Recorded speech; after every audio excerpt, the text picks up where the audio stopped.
মানবতার কাজ করতে করতে বিল্লাল ভাই ক্লান্ত হয়ে পড়লেন।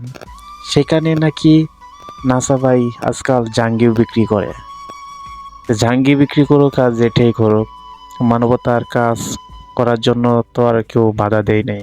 যেই জায়গায় বিল্লাল ভাই যদি নিজে একাই দিতে পারে 10 লাখ টাকা ম্যানেজ করে, সেখানে আপনারাও কিছু দিয়ে সাহায্য করুন।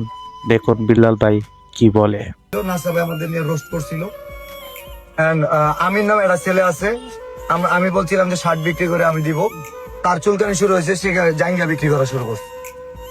জাঙ্গিয়া বিক্রির টাকাটাও যদি দিত কনিমের কাজে আসতো, কিন্তু এরা মানুষের পাশে দাঁড়ায়। এই শেরপুর জেলা থেকে কমপক্ষে 1 লক্ষ টাকা দিতে পারতাম, 1 লক্ষ টাকা দিতে পারতাম।